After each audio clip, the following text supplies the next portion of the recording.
आइए सबसे पहले वो वीडियो देखते हैं जिसकी वजह से आज राहुल गांधी बुरी तरह से फंस गए हैं। इन सब के नाम, इन सब चोरों के नाम मोदी मोदी मोदी कैसे हैं? नीरव मोदी, ललित मोदी, नरेंद्र मोदी, और अभी थोड़ा ढूंढेंगे तो और बहुत सारे मोदी निकलेंगे। जब राहुल गांधी सूरत के अंदर एक चुनावी भाषण दे रहे थे जहां पर उन्होंने नीरव मोदी के करप्शन का जिक्र किया और इसी बात के ऊपर सूरत के अंदर उनके ऊपर आईपीसी के सेक्शन 499 डिफेमेशन यानी कि मानहानि का मुकदमा दर्ज हुआ और उसी मुकदमे में अभी कुछ दिन पहले जो है वहां के सीजेएम ने उनको 2 साल की सजा सुनाई है। डिफेमेशन का केस इंडियन पिनल कोड के सेक्शन 499 के अंतर्गत आता है जिसके अंदर जो मैक्सिमम पनिशमेंट है वो 2 साल की है और इस केस के अंदर राहुल गांधी को पूरे 2 साल की ही पनिशमेंट दी गई है।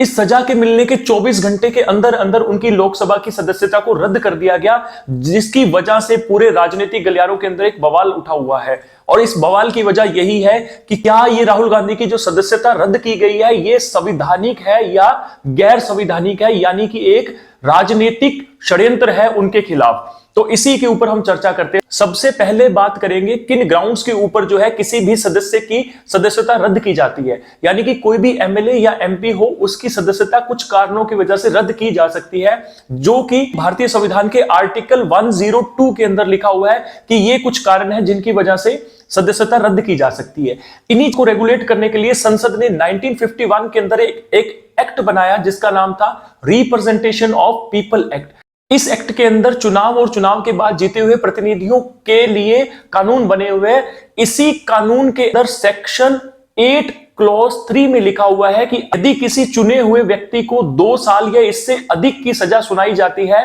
तो उसकी सदस्यता को रद्द कर दिया जाएगा और यहां तक कि जब वो अपनी सजा पूरी कर लेगा तो उसके बाद 6 साल तक ना तो वो इलेक्शन लड़ सकता है और यहां तक कि वो इलेक्शन के अंदर वोट भी नहीं डाल सकता है। तो ये section 8 clause 3 representation of people act 1951 के अंदर लिखा हुआ है। 2013 तक यहां पर एक सेक्शन 8 क्लॉज 4 था जिसके अंदर लिखा हुआ था कि यदि किसी प्रतिनिधि को 2 साल या उससे अधिक की सजा होती है तो उसके पास 3 महीने का वक्त है। यदि वो किसी हायर कोर्ट के अंदर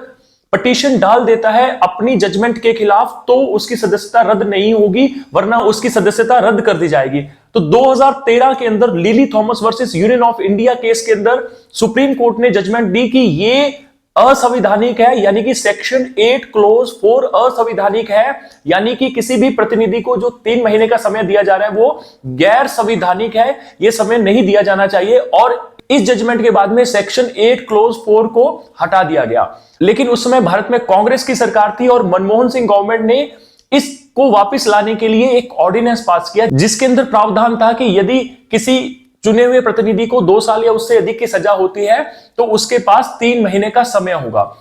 यह ऑर्डिनेंस पास होने ही वाला था, लेकिन तभी राहुल गांधी बहुत ही फिल्मी अंदाज के अंदर एक कांग्रेस की चलती हुई प्रेस कॉन्फ्रेंस में पहुंचते हैं और वहां पर इस ऑर्डिनेंस को फाड़ देते हैं, जिसके बाद कांग्रेस ने इस ऑर्डिनेंस को ही रद्द कर दिया और आज इसी ऑर्डिनेंस के रद्द होने की वजह से राहुल गांधी की सदस्यता 24 घंटे के अंदर ही खत्म कर दी गई। यह कहानी का सिर्फ एक पक्ष है, अभी दूसरा पक्ष बाकी है।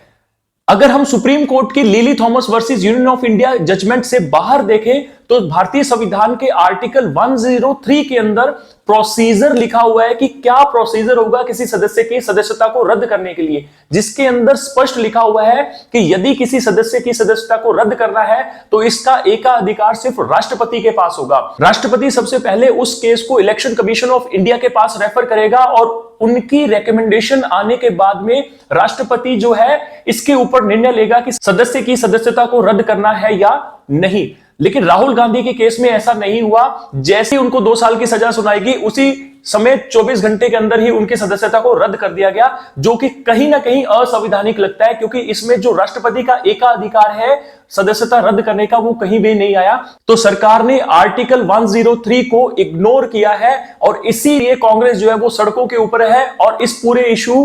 को राजनीति से प्रेरित इशू बता रही है। इसके अलावा एक और इंटरेस्टिंग फैक्ट है इस केस के अंदर, 1965 में सुप्रीम कोर्ट ने कुलतार सिंह वर्सेस मुख्तियार सिंह केस के अंदर यह कहा है कि किसी भी डॉक्यूमेंट को जब रीड करना है तो उसके पूरे कॉन्टेक्स्ट को समझना है, यानी कि किस वजह से किस समय किस परिस्थिति में वो बात बोली गई है उसी के आधार पर निर्णय होना चाहिए। लेकिन राहुल गांधी के केस में ऐसा नहीं हुआ। यहां पर सिर्फ ये देखा गया कि उन्होंने किसी जाति विशेष पर कमेंट किया है, लेकिन असल में अगर आप उस पूरी स्पीच को सुनोगे तो वो किसी जाति विशेष पर कमेंट नहीं था, वो सिर्फ एक चुनावी भाषण था। उसी चुनावी भाषण को मुद्दा बनाते हुए उनको 2 साल की सजा सुनाई गई, जो कि आईपीसी सेक्शन 499 डिफेमेशन के अंदर मैक्सिमम पनिशमेंट है, जो कि आमतौर पर कभी भी नहीं दी जाती। अगर चाहते तो राहुल गांधी को फाइन करके भी छोड़ सकते थे या एक छोटी मोटी सजा सुना के भी छोड़ सकते थे, क्योंकि उन्होंने असल में किसी जाति विशेष पर कोई कमेंट नहीं किया है, वो उनका सिर्फ एक चुनावी भाषण था। दूसरी तरफ देखें तो 2 साल जो है वो मिनिमम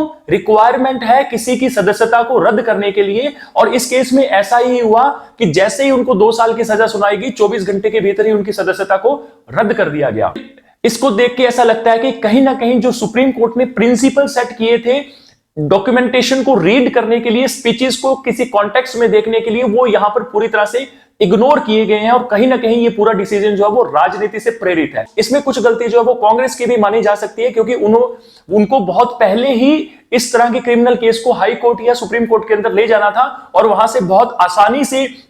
ये केस जो है वो क्वैश हो जाता, लेकिन उन्होंने भी इसके लिए वेट की और इग्नोर किया, और जिसका रिजल्ट ये निकला कि उनको 2 साल की जो है वो सजा सुनाई गई है, और इसके साथ ही उनकी जो है सदस्यता भी रद्द कर दी गई है। तो अब कांग्रेस इसके ऊपर राजनीति खेल रही है, वहीं पर बीजेपी इसके ऊपर सफाई दे रही है कि उन्होंने जो है संविधान के अनुसार काम किया है।